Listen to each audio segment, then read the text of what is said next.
सिर्फ 10 दिन, दो अलग अलग मिलिटेंट अटैक्स, 3 लोगों की जान चली गई।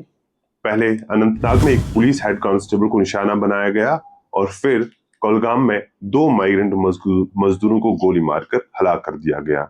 लेकिन इस बार अटैक ही हेडलाइन नहीं बना।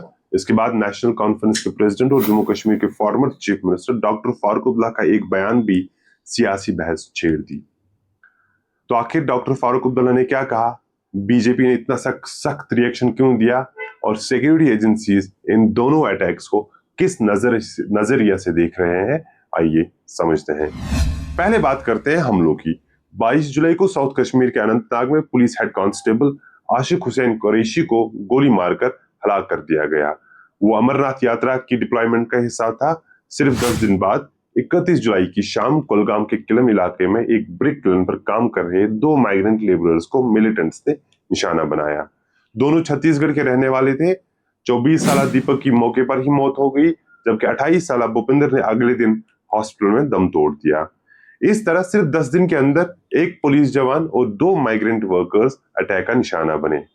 इस हमले के बाद नेशनल कॉन्फ्रेंस के प्रेसिडेंट और former chief minister doctor Farooq Abdullah ने कहा कि अटैक की इम्पार्शियल इन्वेस्टिगेशन होनी चाहिए, क्योंकि अभी तक अटैकर्स की पहचान तक नहीं हुई है। लेकिन इसी के साथ उन्होंने एक बात और कही। उनका सवाल था, जब हम स्टेटहुड की बात करते हैं ऐसे वाक्य क्यों होते हैं? यही स्टेटमेंट सियासी कंट्रोवर्सी का सबब बन गया। बीजेपी ने फारूक अब्दुल्ला के बयान को स्पेकुलेटिव और इरेस्पॉन्सिबल करार दिया। पार्टी लीडर्स रविंद्र रैना, सुनील शर्मा और सत शर्मा ने कहा कि स्टेटहुड और टेररिज्म को जोड़ना गलत है। उनका कहना था कि स्टेटहुड एक कॉन्स्टिट्यूशनल और डेमोक्रेटिक इशू है, जबकि टेररिज्म पाकिस्तान स्पॉन्सर्ड प्रॉक्सी वार है। बीजेपी ने कहा कि ऐसे बयान सिक्योरिटी फोर्सेस का मोरल कम करते हैं और सियासी नैरेटिव को टेरर इंसिडेंट से जोड़ देते हैं। 5 अगस्त 2019 को जम्मू कश्मीर का स्पेशल स्टेटस खत्म कर दिया गया था। स्टेट को 2 यूनियन टेरिटरीज में रिऑर्गेनाइज किया गया। सेंटर का कहना था कि यह कदम बेहतर इंटीग्रेशन, गवर्नेंस और नेशनल सिक्योरिटी के लिए जरूरी था।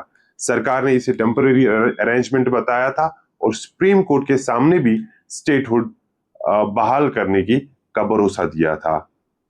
दिसंबर 2023 में सुप्रीम कोर्ट ने भी यूनियन गवर्नमेंट से कहा था कि जम्मू और कश्मीर की statehood as soon as possible restore की जाए, जबकि लद्दाख इस प्रोसेस का हिस्सा नहीं होगा। इसी स्टेटहुड को लेकर नेशनल कॉन्फ्रेंस के साथ साथ जम्मू कश्मीर की और रीजनल पार्टी, जिसमें Peoples Democratic Party, Jammu Kashmir Apni Party, Jammu Kashmir Peoples Conference, Jammu Kashmir Awami Ittehad Party और कई और दल लगातार कैंपेन चला रहे हैं। इन्वेस्टिगेशन एजेंसीज का मानना है कि कुलगाम अटैक को एक ब्रॉडर सिक्योरिटी पैटर्न के तौर पर भी देखा जा रहा है। ऑफिशियल्स के मुताबिक लश्कर तैयबा अपनी पुरानी प्रॉक्सी स्ट्रेटजी को रिवाइव करने की कोशिश कर रहा है। उनका शक है कि दोनों अटैक्स के पीछे लश्कर तैयबा का proxy outfit the resistance front यानी टीआरएफ हो सकता है। एजेंसीज का कहना है कि लश्कर नए नए नाम और फ्रंट ऑर्गेनाइजेशन का इस्तेमाल करके असल नेटवर्क को छुपाने की स्ट्रेटजी अपना रहा है। हालांकि सरकार ने मिलिटेंसी को लेकर सख्त रवैया इख्तियार किया है, ताहम अटैक्स के इके दुके इंसिडेंट्स होते रहते हैं। इन्वेस्टिगेटर्स के मुताबिक उनका फोकस फिर से यानी टीआरएफ या लश्कर तैयबा का फोकस फिर से सॉफ्ट टारगेट्स पे आ गया है, जैसे migrant workers, police personal, minorities और आर्म सिविलियंस। ऑफिशियल्स का मानना है कि मकसद सिर्फ मारना नहीं है, बल्कि खौफ पैदा करना है, इन्वेस्टमेंट और टूरिज्म को नुकसान पहुंचाना है और मिलिटेंट रिक्रूटमेंट को दोबारा हवा देना है। ये पहली बार नहीं है। 2021 में कश्मीर ने टारगेटेड किलिंग्स की एक लंबी सीरीज देखी थी।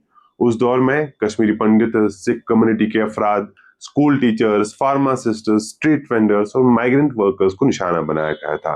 कई नॉन लोकल मजदूर मारे गए और हजारों माइग्रेंट वर्कर्स ने कश्मीर छोड़ दी थी। सिक्योरिटी ऑफिशियल्स को लगता है कि रिसेंट अटैक्स उसी स्ट्रेटजी की तरफ इशारा कर रही है। नतीजा, 2 अटैक, सिर्फ 10 दिन का फर्क और फिर स्टेटहुड को लेकर सियासी तनाजा।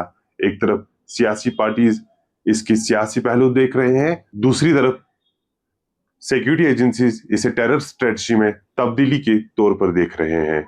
लेकिन सबसे बड़ा सवाल, क्या कश्मीर में मिलिटेंट ग्रुप्स वाकई अपनी पुरानी टारगेटेड किलिंग स्ट्रेटजी दोबारा जिंदा करने की कोशिश कर रहे हैं या सिर्फ ये 2 आइसोलेटेड इंसिडेंट्स हैं। जवाब इन्वेस्टिगेशन आने वाले दिनों की सिक्योरिटी डेवलपमेंट्स में मिलेगा। मैं हूं पीरज़ादा शाकिर और आप देखते रहिए केओ कॉन्टेक्स्ट।